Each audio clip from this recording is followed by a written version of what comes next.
So in today's lecture, we'll continue to talk about flow meters. So we have seen the basic principles of fluid mechanics, and we also talked about the rote meter principle. Now let's look at another type of flow meter, which is called laminar flow meter. So before we introduce the device structure or design, and let's look at the laminar flow definition. So laminar flow is one of the three regimes in fluid mechanics. So once you have a fluidic system or you have the fluidic flow, so depending on the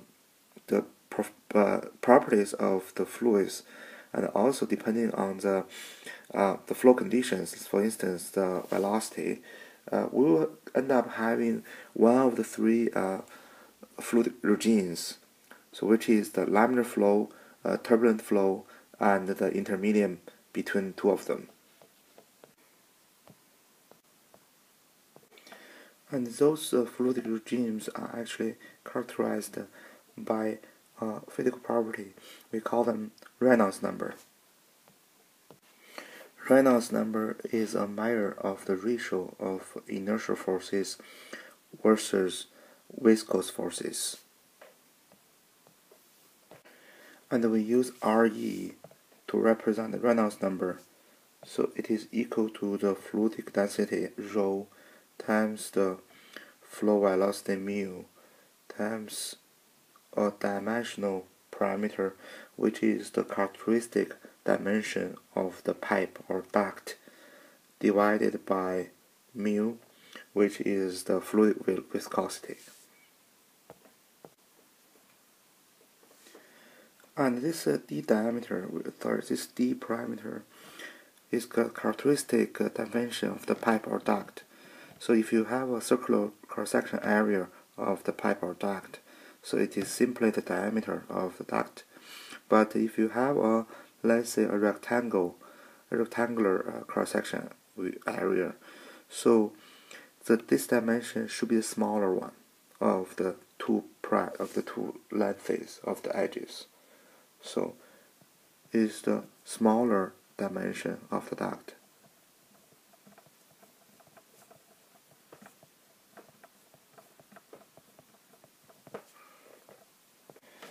And for a Reynolds number within a certain range, we can say the fluid flow is in the laminar regime. So this critical number is usually, if you have a Reynolds number smaller than 2000, we say is in the laminar regime. And if you have a Reynolds number larger than 4000, so usually we say it is in the turbulent regime.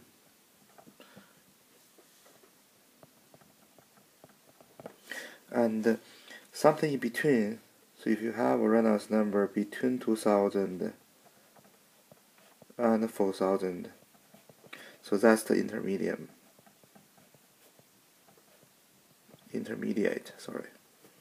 region. So we have the definition of the three regions, and you are expected to know those two numbers, 2000 and 4000. And also if you look back into this formula here, and actually a few parameters will affect the Reynolds number and therefore the fluid regime. One is the fluid density, and also the flow velocity and the characteristic dimension of the duct.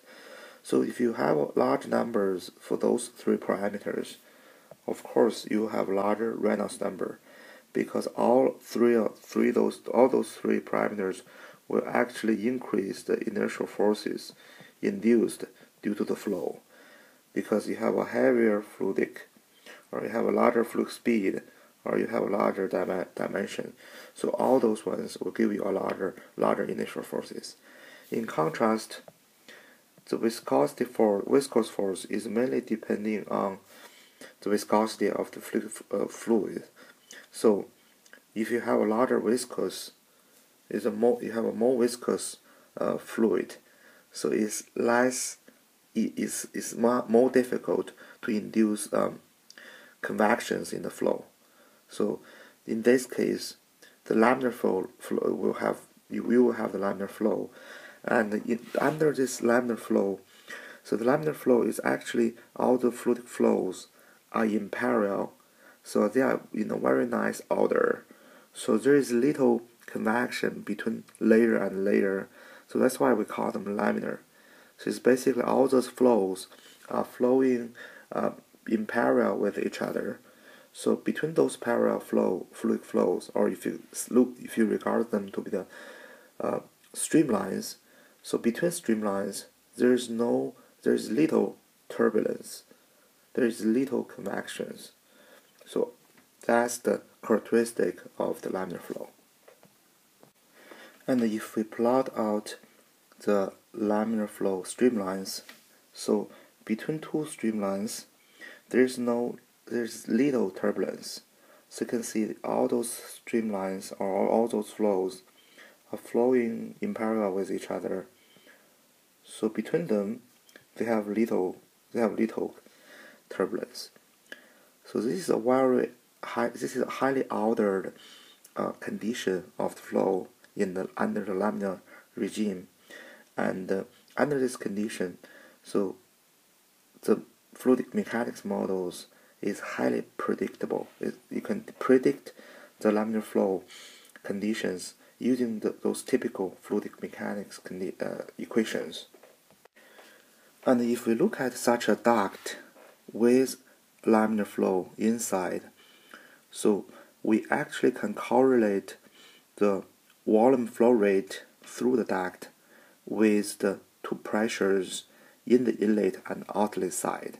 So there is a specific formula we can use to accurately predict the volume flow rate. So let's look at this formula. First, let me write the pressure values, P1 here and P2 here. And we also define the diameter of the duct. This is D. So we are assuming a circular diameter. But if the duct is a non-circular cross-section, has a non-circular cross-section, and this D value will be the smallest edge or smallest dimension of the cross-section area. And with those parameters defined, by the way, also we need the length here. So if you have a duct with a length of L, so we can accurately calculate the volume flow rate. So we write it to be V dot. V dot will be equal to pi times d to the power 4 P1 minus P2 divided by 128. Mu is the viscosity, L is the length of the duct. So you can see now the volume flow rate going through the duct is actually linearly proportional to the pressure difference. So this actually is the principle of the laminar flow meter. So the laminar flow meter is actually able to measure this pressure difference P1 minus P2, and therefore to calculate the volume flow rate through the duct. Okay, now we know that having laminar flow in the fluidic system is beneficial to our flow meter design, because basically laminar flow is in highly order, so we can actually use a simple formula to accurately predict or accurately calculate the volume flow rate by measuring the pressure difference. So now the question is how we form laminar flows, because in order to use this formula you need to have first laminar flows.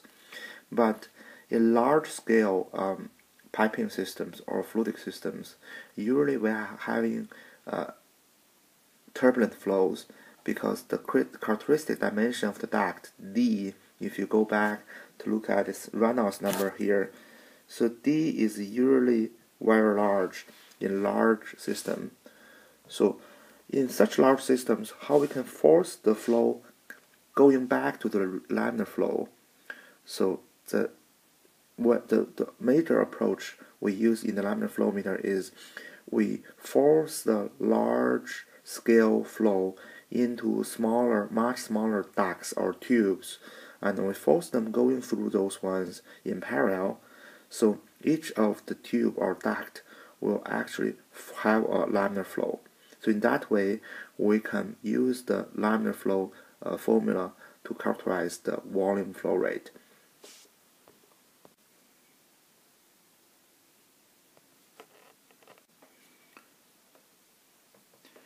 And here are the typical designs of the laminar flow meter. So if you look at the top left one, and we have a large scale duct, and in between we connect a large number of parallel smaller ducts, so which has a much smaller cross-section sizes or dimensions. So once we force the flow going through those ducts, and all the flows going through will become laminar flow. So if we can measure the pressure difference P1 and P2, so we can use actually a differential pressure sensor connected between the inlet side and the outlet side. So we can measure the pressure difference, and therefore we can use the formula we just introduced to calculate the volume flow rate here. So that is the basic principle, and the bottom schematic shows you a more detailed schematic of the laminar flow meter, but it has the same principle as this figure here. So you have this parallel ducts, and then you force a turbulent flow into it, and each of them will become a laminar flow. So you can measure the pressure difference between inlet and outlet. Therefore, you can calculate the volume flow rate. And another design here I'm showing you is instead of having a large number of parallel smaller ducts, you can also form the flows into layers, into thin layers. So this is the schematic of 3D schematic of a laminar flow meter design. So basically, they have multi plates stacking together. So you have several layers of plates stacking together, and once the flow is forcing through those plates, you can see, so they will become thin layers of flows. So the characteristic dimension of the duct becomes much smaller because it's basically the thickness of the flow. So you can still measure the pressure P1 and P2 difference here, so that you can calculate the volume flow rate. And here are a few photos of a commercial laminar flow meter. So you can see we have the inlet and outlet side, and also you have a screen, you have an LCD screen showing you all the parameters this laminar flow meter can measure. So it's basically, it can measure volume flow rate, and also if the fluidic flow is incompressive, it can also measure the mass flow rate, and it also indicates the pressure at the location of flow and also the temperature. So you can see this is a highly integrated flow meter, and it has multiple sensor types inside. It will have a pressure sensor and a temperature sensor. So the size is quite compact, and it also have the interface where you can connect the sensor to your computerized data acquisition system. And because laminar flow meter is measuring the difference between two pressures, so it belongs the big category of differential pressure flow meters. So that's the first type of differential pressure flow meters we have looked at. Now let's look at another very popular one, which is based on the Bernoulli equation we introduced last time. So it is called Venturion tube. And here is the schematic of a Venturion tube. Let's first derive its working principle using the Bernoulli equation. And the volume flow rate flowing through this Venturion tube. So if we assume the mass conservation law, that means there's no mass loss during the flow. So this volume flow rate will be constant. And what we'll look at is two cross sections. The first one is this one, which is the inlet, and the second one is the other one at here. So if you look at the structure of the Venturion tube, it mainly includes three portions in the tube. The first portion is the inlet pipe, so where we connect the inlet duct to it. And the second one is an entrance coin. So this entrance coin will kind of confine the flow into a smaller cross-section area, so it is confining the flow. And the third portion is called throat, which is the smallest cross-section. So it has the smallest cross-section, so this is the cross-section we're looking at here. And you can see from the cross-section A1 to cross-section A2, so the cross-section area is decreasing, right? Because we have this entrance coin. And accordingly, if we assume the constant volume or mass flow rate, so the fluid velocity will increase from A1 to A2. And also the pressure between A1 and V2. So think about which one is larger. And you will see actually P1 is larger than P2. So by measuring the two pressure difference here, so P1 and P2, and we are able to calculate the final volume flow rate. So that's the principle of the Venturion tube. So we're still using a differential pressure transducer here to measure the pressure difference. Now let's derive the equation of the Venturion tube in terms of the volume or mass flow rate. So we assume we are dealing with incompressive fluid, and based on the mass conservation law, so we know that the average fluidic flow rate, at A1, so we use U1 to represent it, times A1 will be equal to U2 times A2.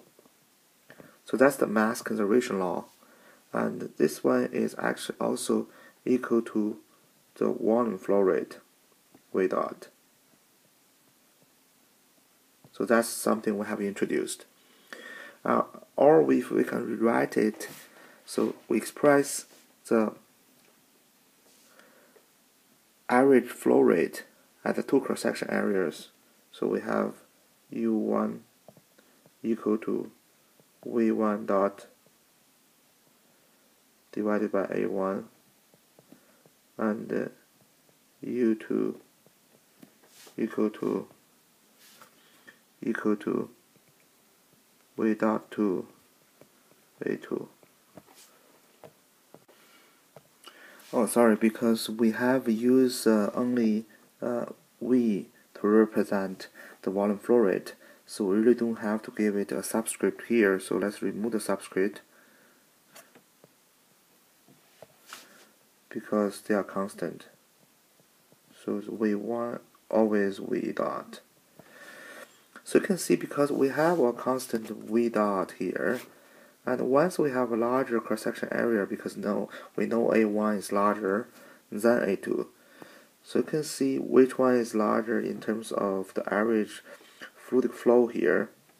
So obviously U1 will be smaller than U2, right? Because A1 is larger than A2.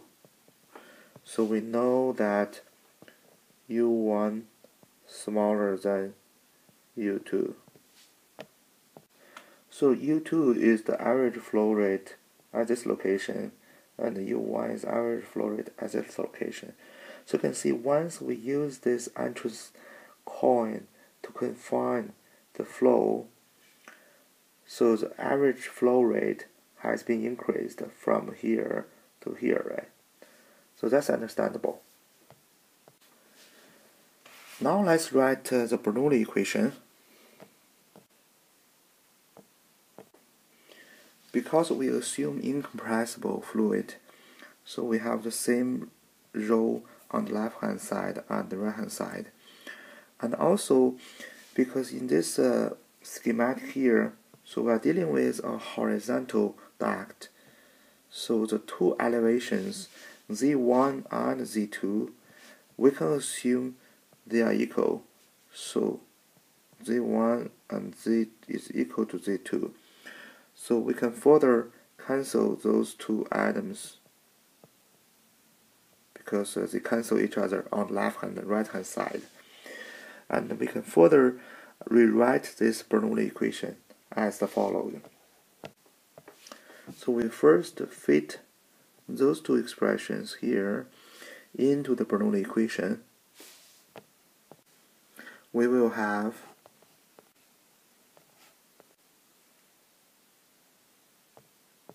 we reorganize this equation. Finally, we have, or we can further organize this formula. So you can see the final volume flow rate formula. It is a function of the two cross-section areas A1 and A2, and also the two pressure values, so their difference, and the density. So both A1 and A2 actually can be accurately measured or accurately determined during the machining process of the Venturi tube. And the rho, we can get that. So the final two unknowns is P1 and P2. So if we measure the difference of P1 and P2, so we will be able to determine the volume flow rate very accurately.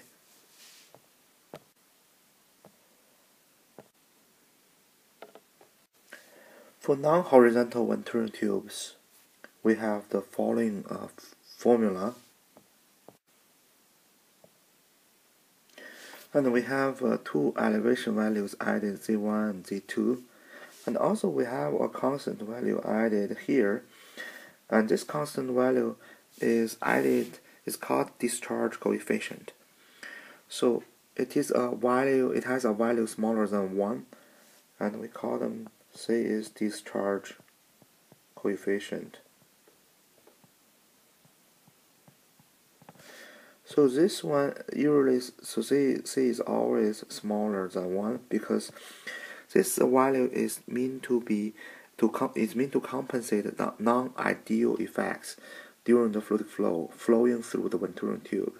For instance, when the fluid flow, if we go back to look at this schematic, when the fluid flow going through this entrance coin, so because the entrance coin is constraining them into a smaller cross-section area, so there will be some frictions on the wall here. So this friction, and also once the flow flowing out of this tube, out of the throat, so all the flows will actually, the flow will expand because you have a releasing cone here. So this constriction and expansion will also induce some energy loss. So two types of energy losses. One is the friction on the wall on the entrance coin. The other one is the energy loss due to the constraining and releasing of the fluid flow. So those two energy losses will be finally compensated by this effect, by this constant.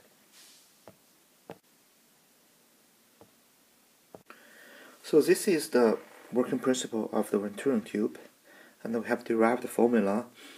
So for this part, I don't require you to grasp the derivation, but I do hope if I give you this formula, this Venturi tube volume velocity formula, you are able to do some calculations. You understand the physical meaning of all those parameters. So that's the principle. Okay. And in terms of manufacturing or construction, so all the commercial Venturi tubes are constructed according to certain standard. So the standardization of the machining and the dimension of those Venturi tubes, which really makes the usage of them very easy. And for large tubes, you don't really have to do any calibration. So let's look at those standards. So the most useful ones, or commonly used ones, is the ASME standard. On page 8 of the slides, it shows you all the parameters of ASME standardized Venturi tube. So you can see this schematic shows you all the major dimensions of this tube, and based on those dimensions, so usually those Venturi tubes, so if you buy a Venturi tube on the market, and they will give you a spec sheet. So the spec sheet will give you all the major dimensions of the tube. So based on those major dimensions, and you can determine this discharge coefficient C, and also this table gives you, depending on the machining approach, you will have a slightly different discharge values. Because look at the two types. The first, the first machining approach is we use casting, so to manufacture the entrance coin, and you can see the rough casting process. So you can imagine the entrance coin inner surface is a little bit rough, right? So if you look at here, so the inner surface is a little bit rough because of the casting process. So that's why we have a slightly higher energy loss for this type of Venturi tube.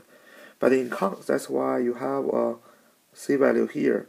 This C value is still very high, close to 1. But if you look at the machined entrance coin, so if you have a Venturi tube, let's say use lathing to machine it out. So the inner surface will be very smooth. For that case, the energy loss is kind of very small. So it's kind of minimized actually. So that's why if you look at this discharge coefficient, it has a slightly larger value than the rough cast entrance coin. So that is mainly because the energy loss here is smaller for the machined ones. So you buy a tube, and then you know all the parameters, so including the diameter at the inlet side and the diameter of the throat. And you also, based on the table, you also have looked up the C value here. So if you go back to look at this formula, so we will know all the parameters we needed to calculate this volume flow rate. So that in that way, you actually don't really have to calibrate a large Venturi tube, because this ASME standard is very accurate to help you to calculate the volume flow rate using this C value, because this C value was actually extracted experimentally through calibration. But now you have this calibrated C value, so when you use a Venturi tube, you don't have to do any calibration, because calibrating a large Venturi tube, that means you're dealing with a very large volume flow rate, is actually very difficult. So with this standardized Venturi tube, we don't need any calibration. So that's one of the major advantages of the Venturi tube. So besides that, the Venturi tube is also simple and reliable, because it's the simpler tube, and there is no big obstacles to impede the fluid flow. So that's why the insertion loss of the Venturi tube is very small. So the insertion loss is just basically the pressure loss caused by the flow meter, because there is little impedance in the caused by the Venturi tube, so the pressure drop will be smaller than other types. So those are the major advantages of the Venturi tube, and those ones I will not write them, but they are on page 9 of the notes. So please make sure you understand those advantages, and because there could be some short questions in the final exam regarding them. So, but the Venturi tube also have some disadvantages. So the major one is actually the machining process is not trivial. So you do need a certain effort to construct such a Venturi tube, including this entrance coin, the throat, and the divergence outlet or coin. So that's why the construction of the Venturi tube could be troublesome. So finally, the price of the Venturi tube is usually relatively expensive than other ones. So after we introduce the Venturi tube, we will look at another two types of differential pressure sensors, which is based on the same principle, but the structure of those flow meters becomes much simpler. So the price of them are much lower. So they could be more useful for some cost-effective applications. So the second one we'll look at is the flow nozzle. Here is the schematic of a flow nozzle. So on the left-hand side, you can see the flow nozzle is basically a nozzle where we can install it in the piping system. So this is the cone-shaped nozzle, and it serves as the same purpose as a Venturi tube, because once you have a flow getting into the nozzle, so the flow will be finally confined into a smaller area. So this part is the throat part.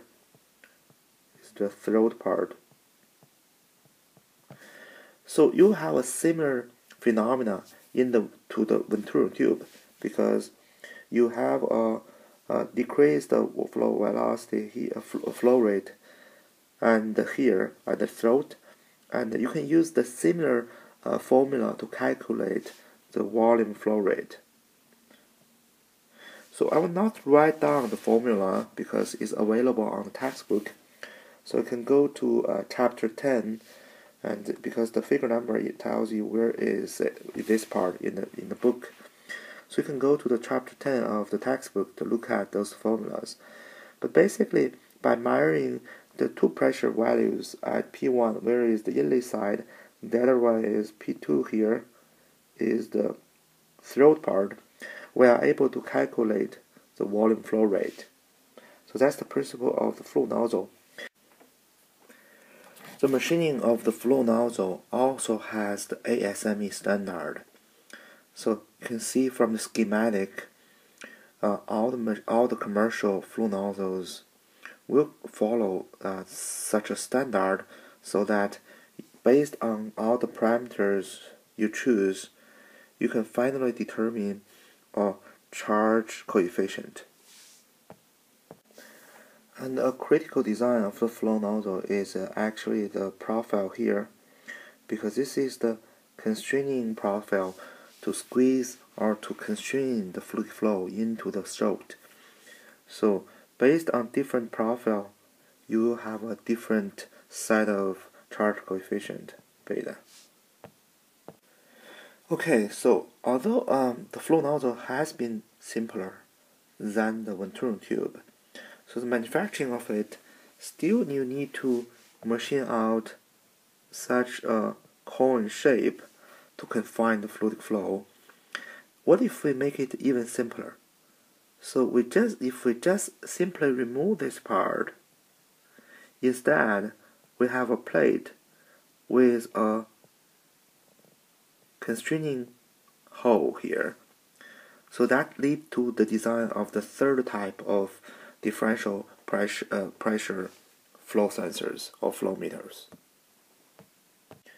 which is called orifice meter. So you can see the orifice meter becomes much simpler than the flow nozzle. So it's basically this is a cross-section view.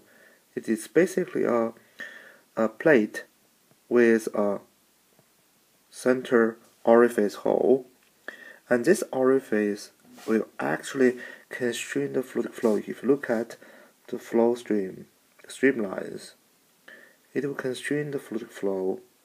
Sorry, I draw it.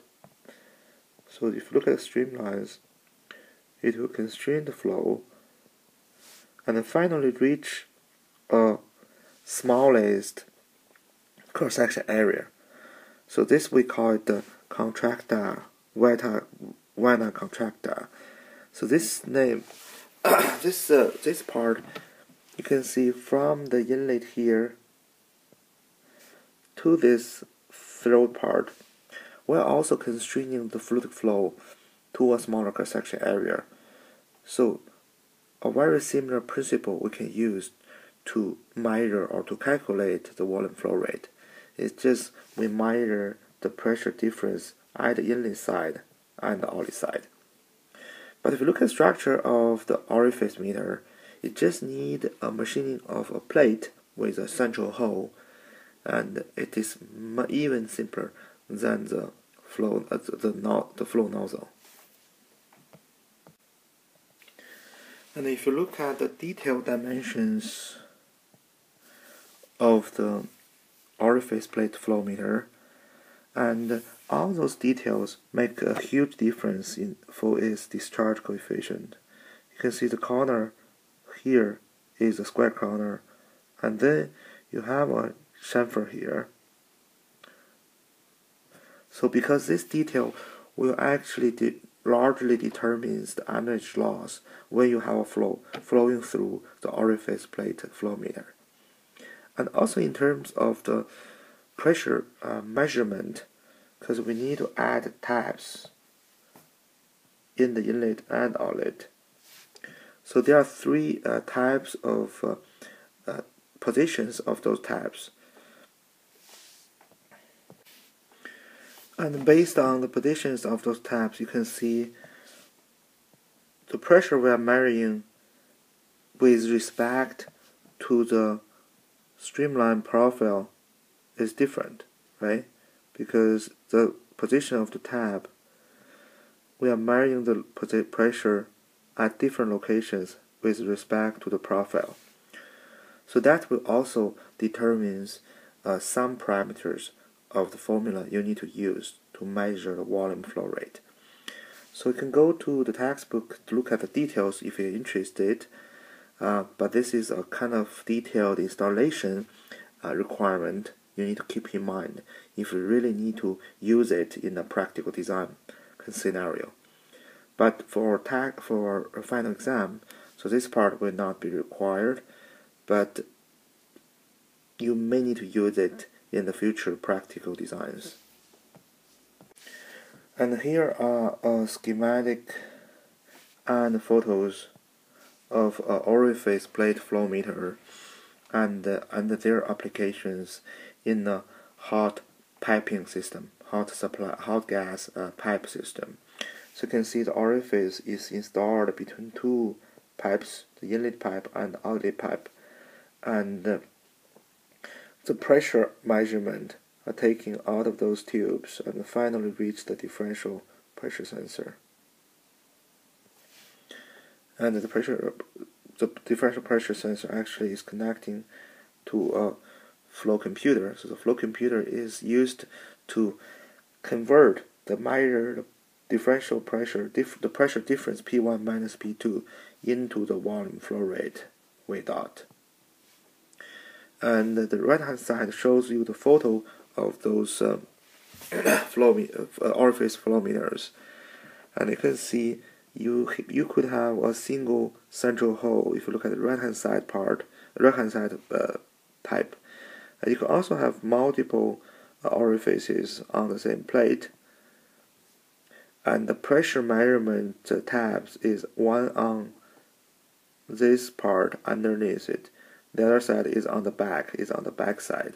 So both pipes are connected to the pressure sensor here. Okay, so we have introduced the 4 types of differential pressure flow meters. The first one is the laminar flow meter, and after that we introduced the 3 types, which are all based on the Bernoulli equation, so which is the Venturi tube, flow nozzle, and the orifice plate flow meters. So especially the Venturi tube and the flow nozzle and the orifice plate flow meters, they're very popular in the real applications where we measure the volume flow rate, and especially the flow nozzle and orifice plate flow meters, because they're lower cost of manufacturing, so they're particularly popular in flow measurement systems. Okay, so far all the flow meters we have introduced are used to measure the average volume flow rate. Now let's look at one more type of flow meter which can give us directly the mass flow rate. So this is called thermal mass flow meter. And the principle of the mass flow meter is it's quite simple. So you have a major duct which we pass the flow through, and in the duct we have a laminar flow obstruction. This obstruction forces the flow from turbulence to laminar, and because of the existence of this obstruction, the flow will easily enter the side duct in parallel with the main duct, and on the side duct we have a heater which can heat up the tube and generate heat, and because you have flow passing through it, so the heat generated will be brought to the downstream, and you can imagine the temperature at downstream will be higher.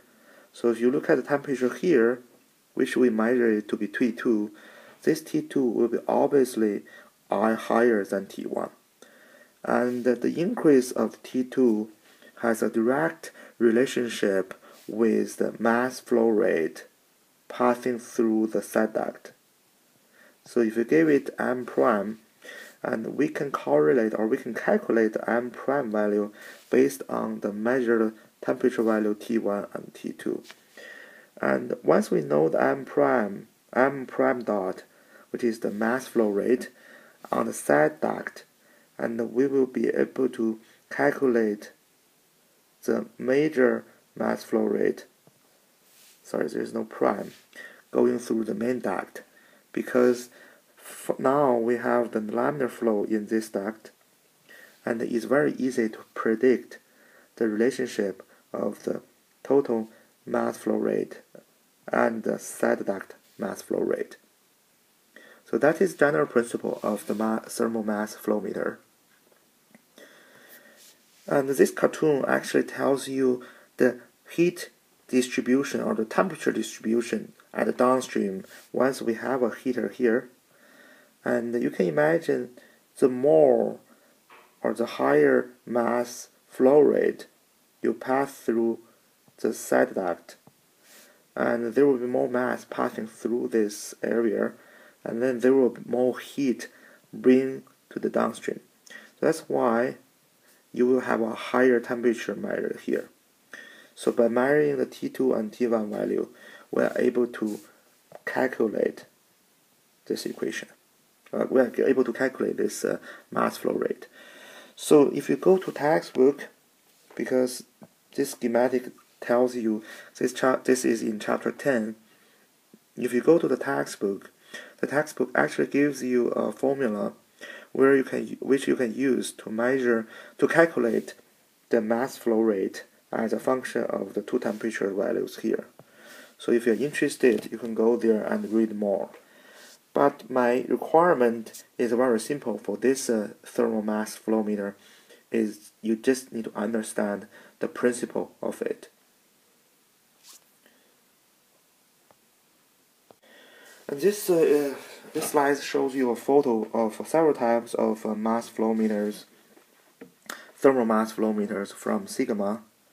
And for a specific type FMA-800, it has an accuracy of ±1% of the full scale, which is pretty good.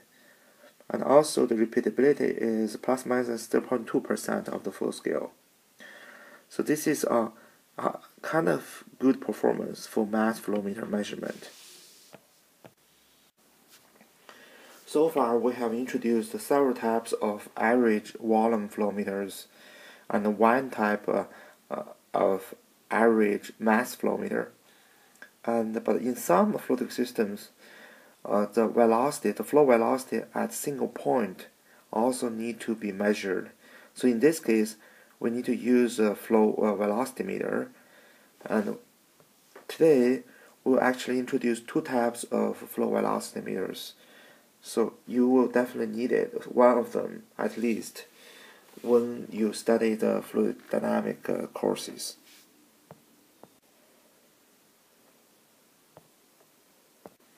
The first type we'll introduce is the pitot probe. Here is the schematic of a classic pitot probe. So you can see the probe on the left hand side, you have one inlet. So this inlet is actually is facing the fluidic flow. So the fluid flow is going from left hand side. And on the side wall of the tube, we also have another channel, this channel. So this is the inlet. And because the flow is going horizontally, so the flow will actually not affect the pressure we measure at this inlet. So the pressure here is just equal to the atmospheric pressure. So we also give it a name as static pressure, or PS.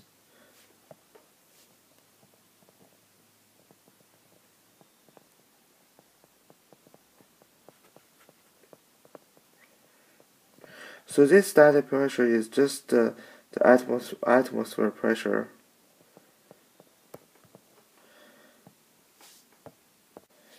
Pitot probes are usually used on aircrafts to measure its velocity. So because we also know aircraft has altimeters, so we explained briefly the working principle of the aircraft altimeters. So it relies on the measurement of the atmospheric pressure when it reaches a certain altitude. So that's why usually this static pressure channel we used on the pitot probe of an aircraft. So it is actually connected to the altimeter.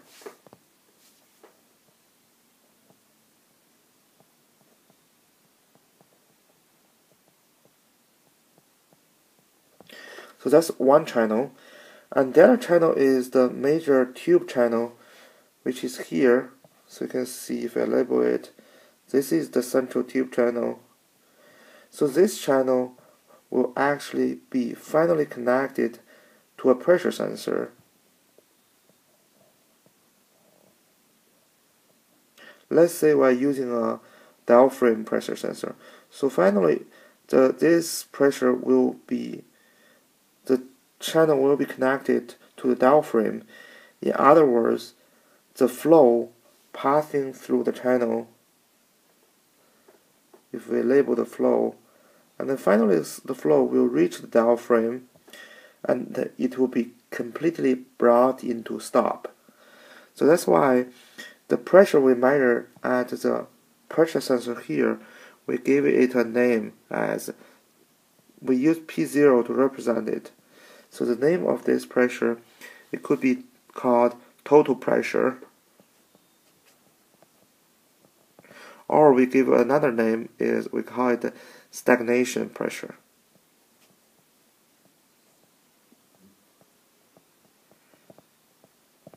This is because now we bring the whole flow to stop at this location. That's why we call it either total pressure or stagnation pressure. We can actually use the Bernoulli equation to explain the principle of the pitot probe. So let's do that. And we use for the flow velocity for this complete duct system, the central duct system. So we name the flow velocity at this location here simply to be u. And also we know u equal to 0 because it is completely brought into stop. And at the inlet side here, we gave u to be u infinity. So this is the fluidic velocity at this point, and this is the one we want to measure. If you mount this guy onto an aircraft, we know that's also the aircraft velocity. So let's write out the Bernoulli equation. So on the left of the equation, we list atoms correspond to the pressure sensor side here, because u is the velocity, and then we also know u is equal to 0 because we brought the flow to the stop. And then on the right hand side, we are listing the atoms for this inlet of the duct. So u infinity is the flow velocity or the aircraft velocity, and the PS is the atmosphere pressure. So PS is the atmosphere pressure. So we actually can measure it from the altimeter. And you can notice that we didn't list the elevation atom, so which is GZ. So we didn't list this because for aircraft we are dealing with gas. So for gas, the Bernoulli equation, the altitude atom can be neglected because the height difference in a gas fluidic system doesn't induce obvious pressure difference. So that's why we can ignore the elevation atom. So because on the left hand side we have this velocity equal to 0 already, so we can easily derive a very simple formula to calculate u infinity.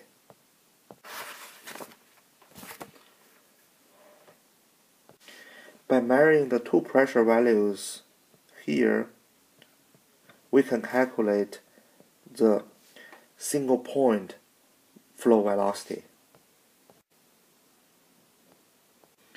The top photo shows you a pitot probe mounted on the bottom of an aircraft wing, and the bottom schematic shows you the architecture of a pitot probe measurement system on the aircraft.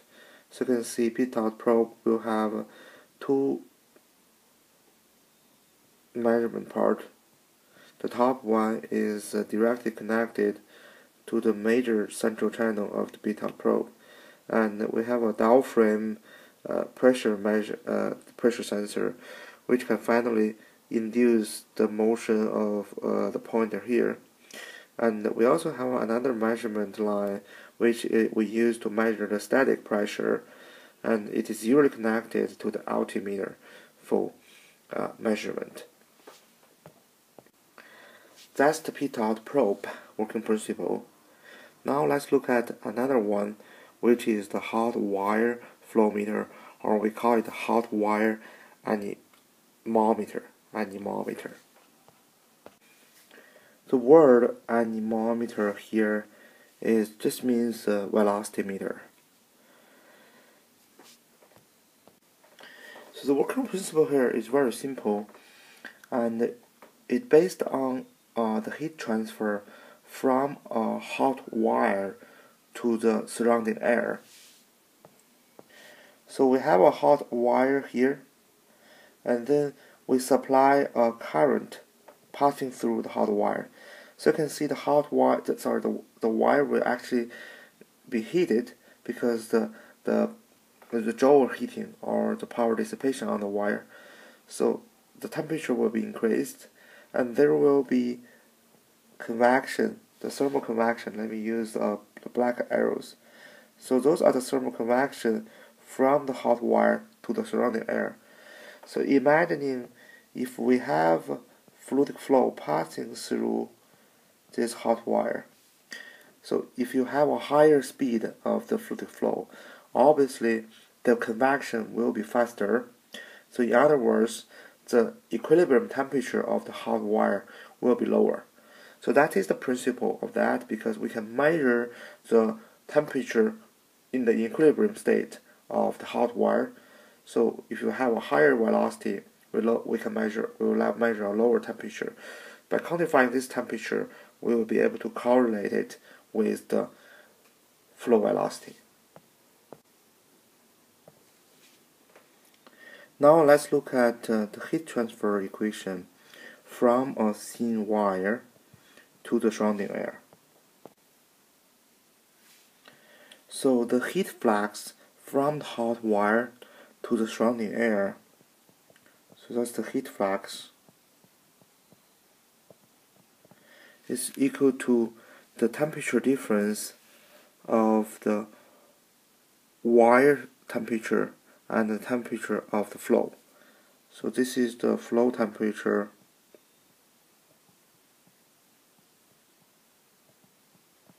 and this is the wire temperature. The heat flux equal to the temperature difference times another item, so which is actually an expression of the Reynolds number. So this is the Reynolds number.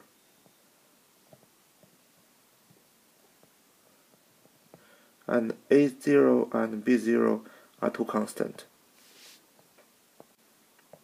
They depend on the fluidic property and the wire geometry.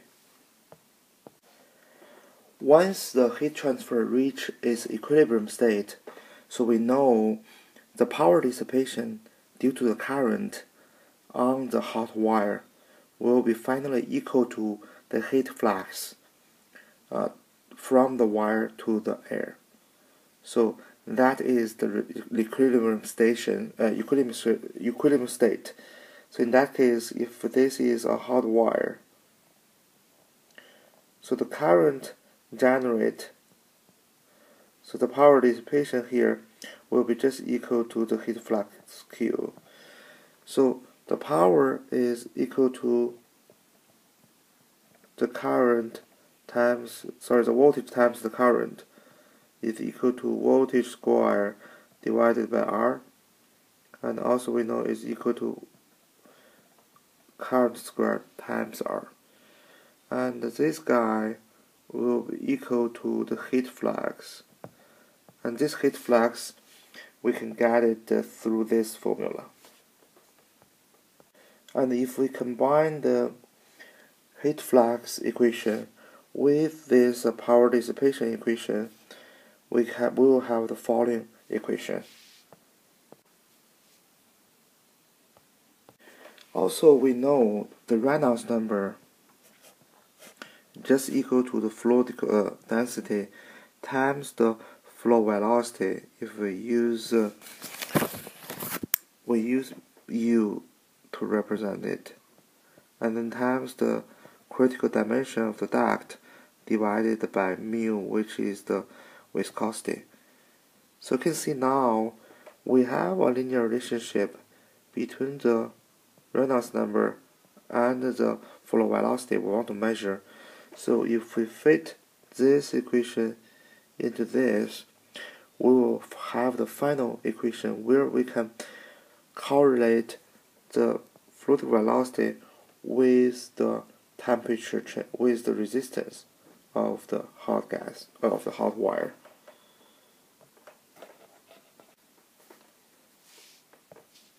Note that A0 and B0 here, they are in the lower case, so they are another two constants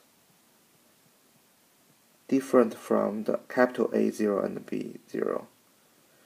So it is different from the two constants we have seen before, because we fit Reynolds number into the square root and we got U, but it also have a few constants, and those few constants will be finally combined with the capital A0 and B0, and then we got lowercase a0 and b0.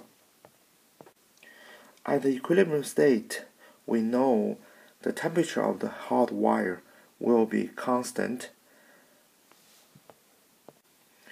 and under a constant temperature of the hot wire, its resistance will also be constant.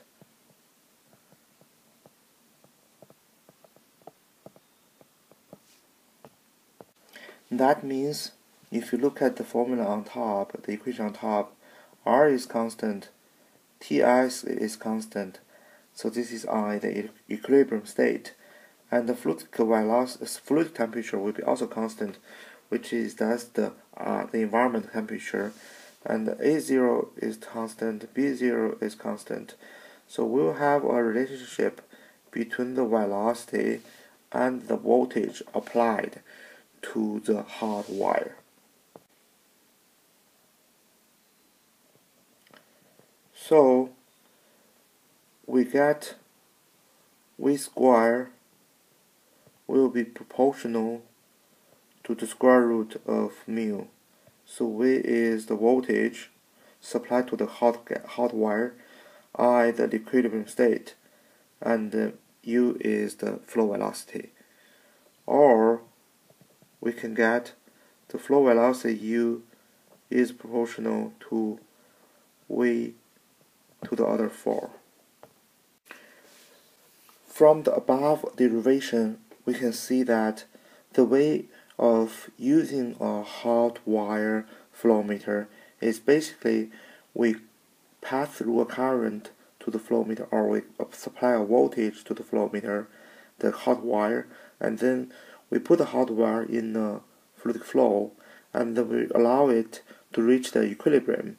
And at the equilibrium state, we can correlate the supplied voltage needed to reach the equilibrium state to the hot wire with the fluid velocity. So that is the relationship we have derived. The top left schematic shows you the configuration of a hot wire. So here is the hot wire, and you need to know that the hot wire is sensitive to measure the fluid velocity orthogonal or perpendicular to the wire itself, but it is not sensitive for the flow along the wire direction. So for this direction, it is not sensitive, but it is more sensitive to this direction.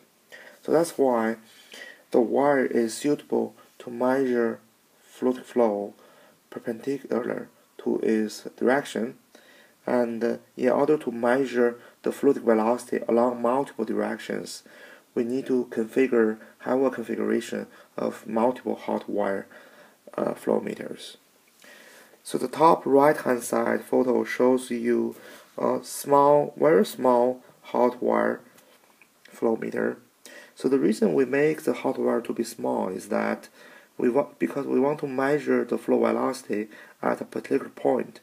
So it will be more accurate to measure the point velocity if we have a smaller hot wire.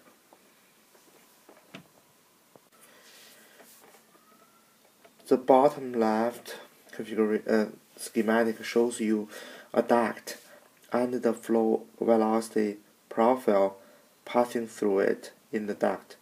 So because we have drag force on the walls, so the velocity profile is always a kind of a parabolic shape.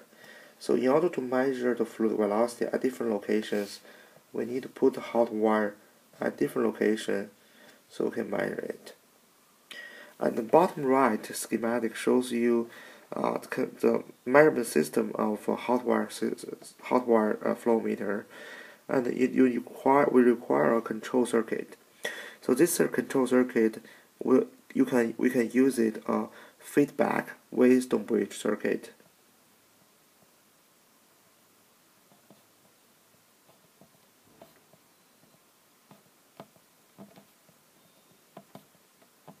So you can see we saw Wheatstone bridge circuit again here.